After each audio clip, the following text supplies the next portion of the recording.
సంగారెడ్డి జిల్లా హత్నూరా మండలం సాదుల్నగర్ కు చెందినటువంటి చాకలి లక్ష్మణ్ కన్న తల్లిదండ్రులైన చాకలి కృష్ణ, చాకలి నరసమ్మలను కడతీర్చారు. గత నెల 22న నర్సాపూర్ రాయారావు చెరువు సమీపంలో గుర్తు తెలియని మృతదేహాలు కాలిపోయిన స్థితిలో గుర్తించిన పోలీసులు కేసు నమోదు చేసి దర్యాప్తు చేయగా జలసాలకు అలవాటు పడ్డ మృతుల కుమారుడైన లక్ష్మణ్ హత్య చేసినట్టు నిర్ధారించి రిమాండ్కు తరలించారు. జంట హత్య విషయమై నర్సాపూర్ సిఐ జానురెడ్డి, ఎస్ఐ పుష్పరాజ్ సిబ్బంది లోకల్ వాట్సాప్ గ్రూపులలో ఇతర సమాచారం మాధ్యమాల్లో పోస్టర్లను అతికించి పబ్లిసిటీ చేయగా సాదుల్నగర్ గ్రామస్తులు దాన్ని గమనించారు. సాదుల్నగర్ గ్రామస్తులు మీ అమ్మ కనబడడం లేదని పలుమారు లక్ష్మణ్ కు ఫోన్ చేసి అడగ్గా ఊరు వెళ్లారని సమాధానం దాటవేశారు. కాగా గత నెల 15వ తేదీన నేరస్తుడు లక్ష్మణ్ తన సొంత గ్రామం సాదుల్నగర్ వెళ్లగా మరల గ్రామస్తులు మీ తల్లిదండ్రులు కనిపించడం లేదని, నర్సాపూర్ చెరువు ప్రాంతంలో అనుమానాస్పద మృతదేహాలు లభించాయని ప్రశ్నించి నిలదీయడంతో తల్లిదండ్రులను డబ్బుల కోసం పెట్రోల్ పోసి తగిలబెట్టినట్టు తెలిపాడని, ఈ విషయమై నర్సాపూర్ సిఐ జాన్ రెడ్డి ఎస్ఐలకు సమాచారం ఇవ్వడంతో నిందితుడిని అదుపులోకి తీసుకుని రిమాండ్కు తరలించారు. చేయడం జరిగింది.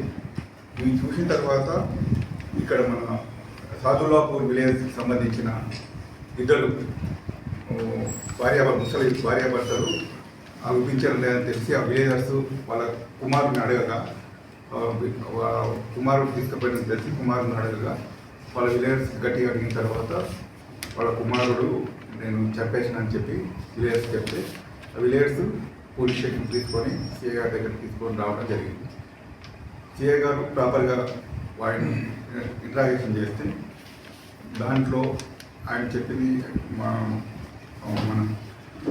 వాళ్ళకు ఒక లాస్ట్ ఇయర్ ఒక 23 గుంటాస్ అమ్మగా వాళ్ళకు డబ్బులు వచ్చినాయి. ఆ డబ్బులు వాళ్ళు సరిసమానంగా 4 లక్షల చొప్పున పంచుకున్నారు. వాళ్ళ బ్రదర్కు వాళ్ళ సిస్టర్ కూడా డబ్బులు ఇచ్చారు. ఆ డబ్బులు ఇచ్చిన తర్వాత ఈయన ఒక కారు కొనుక్కొని ఆ కారు ఫైనాన్స్ సంబంధించి ఇంకా డ్యూ ఉన్నాయి. ఈ మధ్యలో వాళ్ళ ఫైనాన్స్ వాళ్ళు వచ్చేసి ఈయన సాదుల్లాపూర్ అడ్రస్లో వాళ్ళకి సంబంధించిన డబ్బులు ఫైనాన్స్కి డబ్బులు డ్యూ ఉన్నట్టు సాదుల్లాపూర్కి వచ్చి ఎక్కువ ప్రెషర్ చేస్తుంటే ఈయనేమో దొంతపల్లి అని ఇక్కడ మన గుమ్మడిదల మండలంలో అక్కడ వర్క్ చేసుకుంటూ ఫ్యామిలీతో అక్కడ ఉంటున్నారు. ఆ విషయం తెలిసి ఈ 17th రోజు ఈ లాస్ట్ మంత్ 17th రోజు వాళ్ళ బంధువులకు వచ్చి వాళ్ళ తల్లిదండ్రులు ఇద్దరిని తీసుకొని వాడిని